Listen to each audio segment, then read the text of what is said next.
Sveiki, dārgie! Ar jums Vita Solo, un es gribu šodien ar jums parunāt par super aktuālo tēmu, par upuru pozīciju. Tātad es domāju, ka daudz no jums jau ir dzirdējuši, kas tas tāds ir, ja daudz par to interesējās, bet es gribu vēl atkal un atkal par to runāt, jo es zinu, ka tā ir tā vieta, tā ir tā pozīcija, tā ir tā bedre, kur periodiski ik pa laikam nākas iekāpt katram no mums. Ja tu esi savā izaugsmes ceļā, tad noteikti, ka tu to jau zini un spēj sevi atpazīt šajā pozīcijā un spēj zini, kā ar sevi strādāt un kā to mainīt. Ja, bet, ja tu vēl neesi, tad vēl jau vairāk tev ir svarīgi saprast, kā to atpazīt, kas ar tevi notiek, esot šajā pozīcijā un kāpēc vispār ir svarīgi to mainīt. Ne? Un tātad, ko tad nozīmē būt šajā upuru pozīcijā? Principā, 3 vārdos sakot, tas ir neuzņemties atbildību par savu dzīvi. Ja? Kā tas izskatās? Tas izskatās tā, ka pie visa, kas ar tevi notiek, ir atbildīgi, vainīgi, ja? Pārējie cilvēki, lietas, apstākļi. Ja, kā saka, ja es nemāku braukt ar riteni, tad tas ritenis ir slikts. Slikts ritenis, tāpēc es nemāku braukt. Ja? Bet varbūt tu vienkārši nemāki braukt un tev tas ir jāiemācās. Un tā ir tava atbildība. Bet vieglāk ir teikt, ka visa pārējā pasaule ir vainīga un atbildīga par to, kāpēc man dzīvē neiet. Kāpēc viss ir slikti, kāpēc man nesanāk, kāpēc es esmu nelaimīgs cilvēks. Bieži vien no tā lielākajā daļā gadījumu cieš mūsu līdzcilvēki. Ja? Tātad tie cilvēki, kas ir apkārt, ģimene, draugi, tuvinieki, tātad bērni neklausa, sievas un vīri slikti, nesaprot, nezina, neatbalsta, nerūpējās un tā tālāk. Draugi arī nekad nesaprot, nekad viņiem priekš manis nav laika un tā tālāk, un vispār kas te tagad notiek, un viss ir slikti, ja? Visur apkārt, kur es tikai pagriežos, viss ir slikti. Ja? Un, principā tādā upuru pozīcijā parasti cilvēks ieliek sevi tādā cietēja lomā, ja? Jo es taču esmu nabadzīgs. Es esmu nabadzīgs, pažēlojiet mani, parūpējieties par mani, izdariet man beidzot kaut ko labu, tāpēc, ka neviens jau priekš manis neko nedara. Man ir tik skumji, man ir tik bēdīgi, jo viss apkārt ir slikti. Un kurš par mani beidzot parūpēsies? Kurš par mani beidzot uzņemsies atbildību? Ir atbilde. Tu parūpēties par sevi un padarīt sevi par laimīgu cilvēku ir tava atbildība. Un tas ir tas, par ko es runāju visos savos video. Tas ir tas, par ko es runāšu visos savos video. Tas ir tas, ko es stāstīšu, jo es gribu redzēt sev apkārt laimīgus cilvēkus. Un es zinu, ka laimīgu cilvēku sevi var uztaisīt katrs cilvēks pats. Ja? Tātad tā ir mūsu katra paša atbildība. Un daudziem, it īpaši psiholoģijā, jā, daudziem gribās atsaukties uz pagātni, uz to, ka jā, man bija grūta bērnība, man nebija iespējas, man bija šausmīgi stingri vecāki, un kas tikai nenotika. Un es zinu, ka tiešām stāsti mēdz būt briesmīgi, un stāsti mēdz būt traģiski, un kas tikai ar cilvēkiem nenotiek. Jā, tieši tā tas ir, un tas ir skumji, un man dažkārt pašai ir sāpīgi tos stāstus klausīties, ja. Bet tāpat laikā ir jāsaprot tās, ka šodien, šeit un tagad tu esi pieaudzis cilvēks. Šodien, šeit un tagad tā ir tava atbildība par sevi parūpēties un veidot savu dzīvi, atstājot pagātni pie pagātnes, un veidojot savu šodienu, un veidojot savu nākotni. Ja? Jo vai tiešām tev liekas, ka citiem dzīve bija super veiksmīga un citiem dzīve bija super laba? Jā, katram ir kaut kāds savs stāsts. Ja? Katrs ir gājis cauri kaut kādām savām pieredzēm. Un tas ir ok. Ja? Bet katram ir savi pārdzīvojumi. Un ja katrs teiktu, ka tieši dēļ savas pagātnes es tagad neesmu tur, kur es varētu būt, tad mans vienīgais jautājums ir, kur tad tu varētu būt, ja tev nebūtu tavas pagātnes?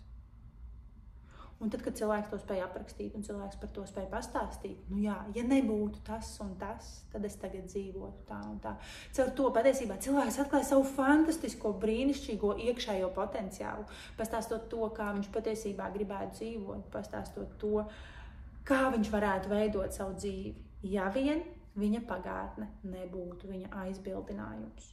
Ja? Un, protams, nevienmēr ar to pagātni vienam pašam patstāvīgi ir iespējams tikt galā. Tieši tāpēc ir šis atbalsta personāls, psihologi, psihoterapeiti, dažādi mentori, koči un tā tālāk, ja, kas var palīdzēt ar šo te strādāt, ja, jo tā emocija viņa notur atpakaļ pagātnē. Tā emocija, kas kādreiz tajā laikā, tajā traumatiskajā pieredzē ir izveidojusies, kas viņa tur ir bijusi, viņa iet līdzi arī šodienā un neļauj realizēties, neļauj izdzīvot šo pilno potenciālu. Ja.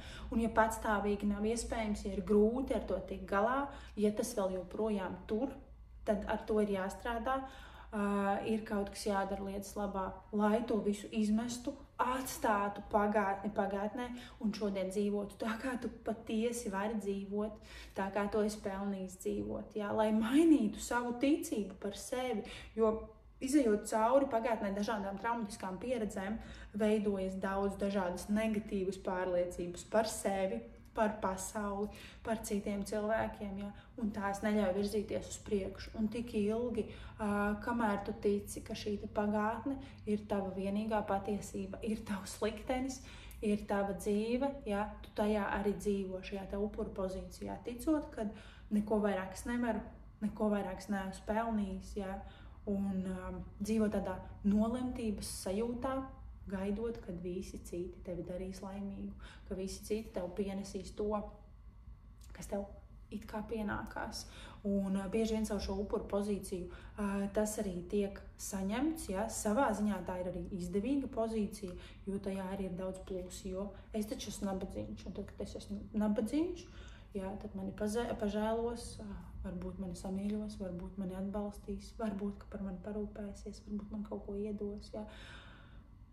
Tur ir arī savas ekstras šajā te pozīcijā. Un tāpēc cilvēkiem bieži vien patīk tajā atrasties. Un tik ilgi, kamēr mēs sēžam šajās pozīcijās un gaidam, kad kāds pamanīs, kad kāds kaut ko iedos, kad kāds kaut ko pienesīs, tik ilgi mēs nedzīvojam savas dzīves, tik ilgi mēs nebaudam savas dzīves, nevaram priecāties, nevaram realizēties. Un patiesībā tas nav tas labākais, un es to stāstu, tāpēc, ka es zinu, es esmu bijusi abās šajās pozīcijās. Es esmu bijusi tajā pozīcijā, kad man liekas, ka visa pasaule man ir parādā, ja, es esmu tas cietējs, es esmu tas nabadzīgs, es esmu tas upurītis. Nu, dodiet man, kur tad ir mana laimīgā dzīve, ja? Līdz vienā brīdī es saprotu to, ka nē, tā tas nedarbojās. Es ceļos, eju, paņemu to, ko es gribu, jo tā ir mana dzīve, un tā ir mana atbildība, un es esmu gatava rīkoties, tāpēc, ka patiesībā tā var daudz ātrāk dabūt to, ko tu gribi. Nevis sēžot un gaidot, kad viss nokritīs vienalga no kurienes, no debesīm vai kāds pienesīs, ja? Bet vienkārši ceļoties, ejot un darot un paņemot to, ko tu gribi un veidojot savu dzīvi, kļūstot pats par savas dzīves autoru, tu vari dzīvot tā, kā tu patiesībā vēlies, ja? Dzīvot, tā teikt, pēc saviem noteikumiem, jo mēs visi esam auguši kaut kur, kaut kādās ģimenēs, kaut kādās vidēs, kaut kādās sabiedrībā, ja? Kas ir mūs veidojuši tātad, kā es teicu, mūsu domas, mūsu pārliecības, mūsu identitāti, mūsu dzīvi. Ja? Un ir jāsaprot, ka kādreiz kaut kādi iespējams tas darbojās, un tas bija ok, un tas ir ierastais mehānisms. Ja? Bet uzdodot savu jautājumu, vai šodien tas ir ok, vai man tas apmierina, vai tas der, ja? Un ja atbilde ir nē, tad ir jāsaprot, ka tev ir iespēja mainīt šo stāstu. Tagad tu vari dzīvot savādāk. Tie noteikumi, kas darbojās kādreiz, tie noteikumi vairs nedarbojās šodien. Tāpat kā tev vairs neder tās bikses, kas tev derēja, uzlīda kājās tavos 3 gados, viņas vienkārši šobrīd vairs tev nelīdīs virsū. Ja? Tāpat tās arī tie domāšanas modeļi, tie notikumi, tā dzīve, kas bija kādreiz, ja? Viņa kādreiz darbojās, bet šodien vairs nē. Un šodien ir jāpaskatās, kas tad ir tajā čemodāniņā, ko es paņēmu sev līdzi no savas pagātnes, un dažkārt ir jāveic revīzija, saprotot, kas ir jāizmet ārā un kas ir jāatstāj, lai veiksmīgi virzītos uz priekšu. lai izmainītu to, ko es domāju par sevi, to, kā es jūtos par sevi, to, kā es jūtos šajā pasaulē un to, kā es veidoju savu dzīvi un uz ko es vispār dodos un cik laimīgs cilvēks es esmu savā ikdienā. Var uzdot sev šo te jautājumu, tiešām izmēri procentos no 1 līdz 100, cik laimīgs cilvēks šodien tu jūties. Un es gribētu teikt, ka jo zemāks ir šis te procents, jo mazāku atbildību tu uzņemies par savu dzīvi. Un jo augstāks ir šis te procents, jo vairāk tu saproti to, ka tu esi savas dzīves veidotājs, tu esi savas dzīves noteicējs, un tu uzņemies atbildību par to, kas ar tevi notiek. Ja? Un tad nākamā lieta, šī te upura pozīcija, mēs ik pa laikam viņā iekrītam, jebkurš no mums arī es ik pa laikam iekrītu tajā pozīcijā, kad es neko negribu, man nekas nepatīk, man viss ir slikti, un viss te es saku stop un es padodos, un sēžu un gaidu uz kaut kādu brīnumu.